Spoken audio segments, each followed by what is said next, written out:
बंदगी करा मैं तेरी दिन ऐती रात जी, चरना च तेरे मेरी एहो अरदास जी। बंदगी करा मैं तेरी दिन ऐती रात जी, चरना च तेरे मेरी एहो अरदास जी।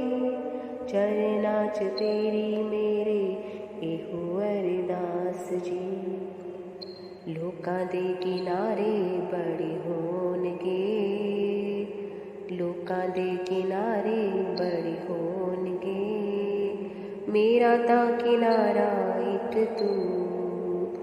लोकां दे सहारे बड़े होणगे, मेरा तां सहारा इक तू, इक तू, इक तू, इक तू। ओम साई राम। साईं बाबा सबकी रक्षा करें। श्री साईं सच्चरित्र अध्याय 22। बाबा की अभिलाषा। रतन जी शाहपुर जी वाडिया व साठी को संतान प्राप्ति। बाबा द्वारा दक्षिणा लेने का रहस्य। बाबा की अभिलाषा।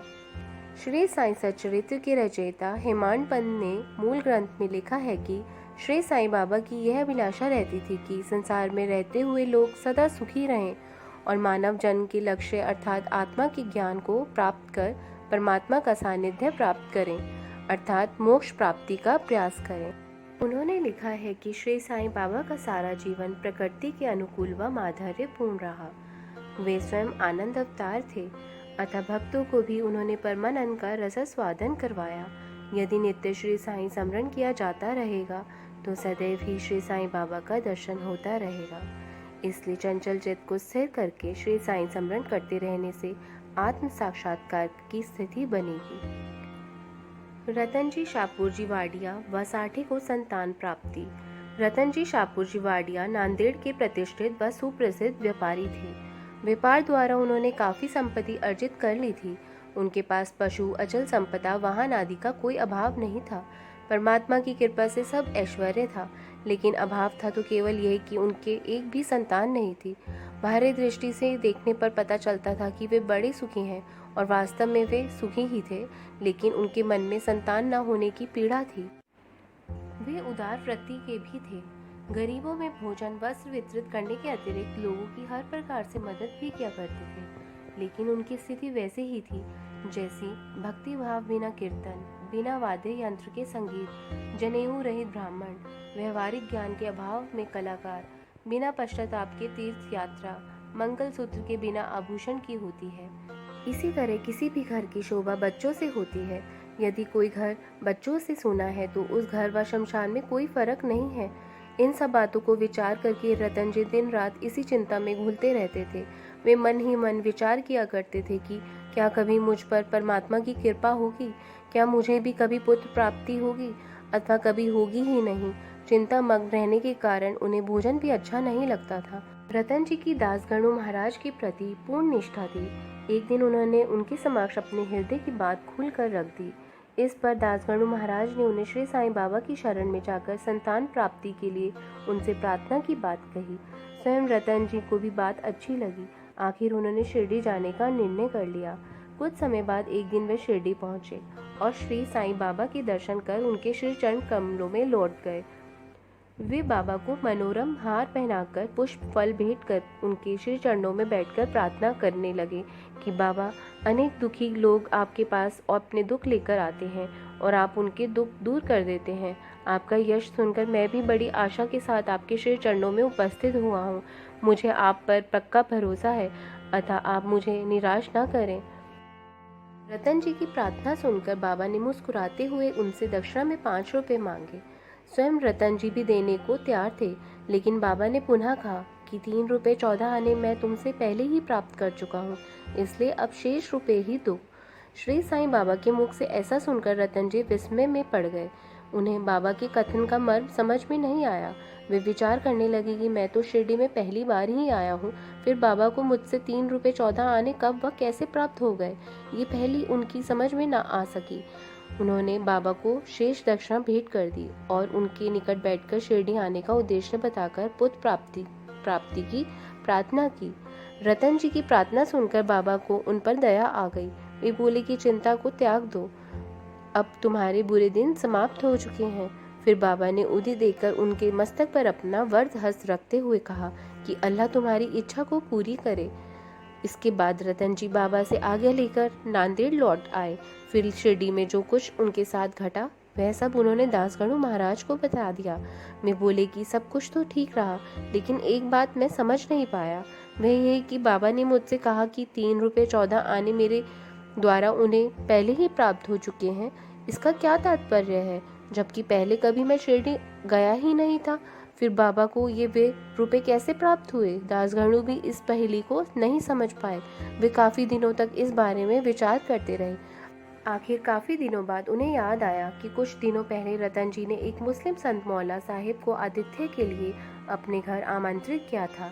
इस हेतु कुछ धन व्यय भी किया था। मौला साहब नांदेड़ के प्रसिद्ध संत थे जो कुलीगिरी किया करते थे। रतन जी ने जब शिरडी जाने का निर्णय किया था, उससे कुछ दिन पूर्व ही मौलाना साहिब रतन जी के घर अचानक आए थे। रतन जी उनसे भली भांति परिचित थे और उनके प्रति उनकी श्रद्धा भी थी, अतः उनके सम्मान में उन्होंने स्वल्पाहार की व्यवस्था भी की थी। दासगणु महाराज ने रतन जी से आतिथ्य व्यय की सूची मांगी। जब व्यय राशि का उन्होंने योग किया तो वे आश्चर्यचकित रह गए कि आतिथ्य पर जो व्यय हुआ था उसका योग 3 रुपये 14 आने था। इससे यह सिद्ध हो गया कि श्री साईं बाबा त्रिकालज्ञ थे। वे शिरडी में ही रहते थे, लेकिन शिरडी से बाहर क्या हो रहा है इसका उन्हें पूर्ण ज्ञान रहता था। कहा जाता है कि इसके बाद रतन जी के 12 संतानें और हुई, जिनमें से 4 ही शेष रही। इसी तरह राव बहादुर हरि विनायक साठी की पहली पत्नी का निधन हो गया। तब श्री साईं बाबा ने उनसे दूसरा विवाह करने के बाद पुत्र प्राप्ति की बात कही थी। बाद में साठी ने दूसरा विवाह किया तो शुरू में उन्हें 2 पुत्रियों की प्राप्ति हुई, जिससे उन्हें निराशा हुई, लेकिन तीसरी बार उन्हें पुत्र रतन की प्राप्ति हुई। बाबा द्वारा दक्षिणा लेने का रहस्य। जो कोई भी श्री साईं बाबा के दर्शन के लिए पहली बार जाता था तो बाबा उससे दक्षिणा अवश्य लेते थे। लोग सोच सकते हैं कि आखिर इसका रहस्य क्या है, क्योंकि बाबा पूर्ण विरक्त व फकीर थे, फिर वे दक्षिणा क्यों लेते थे? यदि इस पर गूढ़ता से विचार किया जाए तो स्पष्ट होता है कि प्रारंभ में बाबा किसी भी भक्त से कुछ भी नहीं लिया करते थे। वे अपनी जेब में दिया सलाई की जली हुई तिलियां ही रखते थे। भेंट स्वीकारने में उनकी कोई दिलचस्पी नहीं थी। यदि कोई भक्त उनके समक्ष 1 पैसा भी भेंट करता था तो वे उसे स्वीकार करके तंबाकू या तेल खरीद लिया करते थे। वे बीड़ी या चिलम अवश्य पीते थे। बाद में लोगों का विचार बनने लगा कि संतों से खाली हाथ मिलना उचित नहीं है। तब भक्त श्रद्धा के अनुसार 2 पैसे देते तो बाबा तुरंत लौटा दिया करते थे, लेकिन 1 पैसा वे जेब में रख लिया करते थे। जब बाबा की कीर्ति फैली और दूर दूर से लोग आने लगे, तब बाबा ने उनसे दक्षिणा लेना प्रारंभ कर दिया। श्रुति कथन भी है कि स्वर्ण मुद्रा के अभाव में भगवान की पूजा अधूरी होती है। जब मुद्रा के अभाव में भगवान की पूजा अधूरी है, तब संत पूजन में मुद्रा क्यों न चढ़ाई जाए? इस संदर्भ में बृहदारण्यकोपनिषद में कथा है कि प्रजापति दक्ष ने देव, दानव व मानव को द का उपदेश दिया। तब देवताओं ने उसका अर्थ दमन से लगाया, मनुष्यों ने उसका अर्थ दया से लगाया, जबकि राक्षसों ने उसका अर्थ दान से लगाया। तैत्तिरीय उपनिषद में दा का अर्थ दान व अन्य सात्विक गुणों के अभ्यास के संदर्भ में लिया गया है। दान करने के बारे में कहा गया है कि अविश्वास पूर्वक किया गया दान निरर्थक है, इसलिए सदैव दान उदारता पूर्वक, विनम्रता, सेवा, सहानुभूति पूर्वक करना चाहिए। भक्तों को कांचन के त्याग का पाठ पढ़ाने, आसक्ति दूर करने, चित्त की शुद्धि हेतु श्री साईं बाबा दक्षिणा लिया करते थे। इस संदर्भ में श्री साईं बाबा कहा भी करते थे कि मैं जो कुछ भी स्वीकार करता हूँ उससे 100 गुना ज़्यादा मुझे वापस करना पड़ता है। प्रमाण स्वरूप यहाँ कुछ घटनाओं का वर्णन किया जा रहा है। एक घटना विख्यात कलाकार गणपत राव बोडस की है। उन्होंने अपनी आत्मकथा में लिखा है कि श्री साईं बाबा ने जब उनसे बार बार आग्रह किया तो उन्होंने रुपयों से भरी थैली उनके सामने उड़ेल दी। उसका प्रतिफल उन्हें यह मिला कि उन्हें जीवन भर कभी धन का अभाव नहीं रहा, बल्कि धन बढ़ता ही रहा। कभी कभी ऐसा भी हुआ कि बाबा ने दक्षिणा के रूप में मुद्रा स्वीकार करने से स्पष्ट मना भी कर दिया।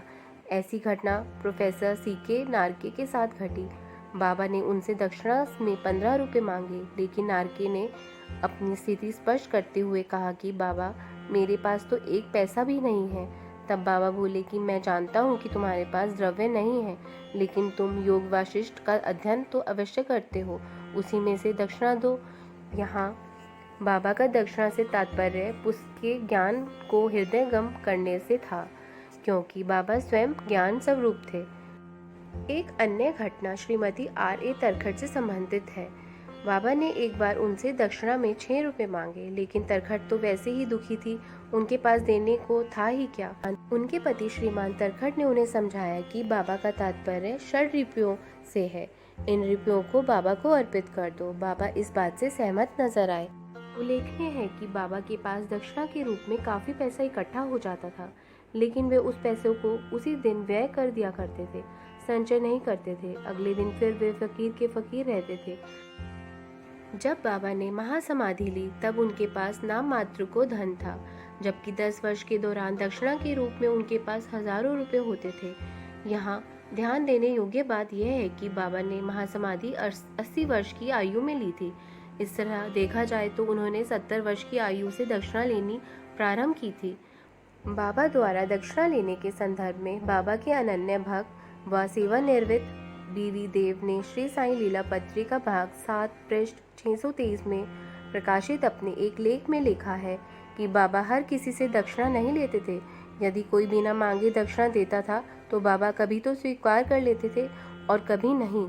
वे भक्तों से ही दक्षिणा मांगते थे। जो लोग यह सोचते थे कि बाबा के मांगने पर ही दक्षिणा देंगे, तो बाबा ऐसे लोगों से कभी भी दक्षिणा नहीं लेते थे। यदि बाबा की इच्छा ना होती और कोई उन्हें दक्षिणा देता तो बाबा उसे वे दक्षिणा वापस उठा लेने को कह देते थे। कभी कभी वे छोटे बच्चों, स्त्रियों से भी दक्षिणा ले लिया करते थे। देव लिखते हैं कि बाबा ने धनवानों व निर्धनों से कभी दक्षिणा नहीं ली। यदि किसी ने बाबा को मांगने पर भी दक्षिणा नहीं दी तो वे क्रोधित नहीं होते थे। कभी कभी दक्षिणा की राशि में से कुछ अंश दक्षिणा देने वाले को लौटाकर उसे संभाल कर रखने को कह देते थे। कभी ऐसा भी होता था कि बाबा किसी से दक्षिणा मांगते और उसके पास पैसे नहीं होते थे तो बाबा किसी और से लेकर देने को कह देते थे। किसी किसी से 2-3 दिन में 3-4 बार दक्षिणा मांग लिया करते थे। बाबा को दक्षिणा में जितनी राशि मिलती थी उसमें से बहुत कम राशि वे चिलम की, तंबाकू, धूनी की लकड़ियां खरीदने में व्यय करते थे। शेष राशि किसी न किसी रूप में लोगों को दे दिया करते थे। शिरडी संस्थान की सामग्रियां भी धनी भक्तों ने राधा कृष्ण माई की प्रेरणा पर एकत्रित की थी। कीमती चीजें देने वालों पर बाबा क्रोधित हो जाया करते थे। एक बार बाबा ने नाना साहिब व चांदौरकर से कहा भी था कि मेरी जमा पूंजी केवल कोपीन व टमरेल है, लेकिन लोग कीमती चीजें लाकर मुझे पीड़ा पहुंचाते हैं। आध्यात्मिक उन्नति के मार्ग में कंचन और कामनी ये 2 बड़ी बाधाएं हैं। बाबा ने भक्तों की परीक्षार्थ दक्षिणा लेना व राधा कृष्ण माई के घर भक्तों को भेजना ये कार्य इसलिए प्रारंभ किए थे कि भक्तों की इन 2 चीजों के प्रति आसक्ति है या नहीं। यदि इन परीक्षाओं के में भक्त खरे उतरते थे तो उनकी आध्यात्मिक उन्नति बाबा की कृपा से निश्चय ही हो जाती थी। ओम साई नमो नमः। ओम साई राम। ओम साई राम। कोई गलती हुई हो तो मुझे क्षमा करिए। अब हम कल अध्याय 23 का अध्ययन करेंगे। ओम साई राम।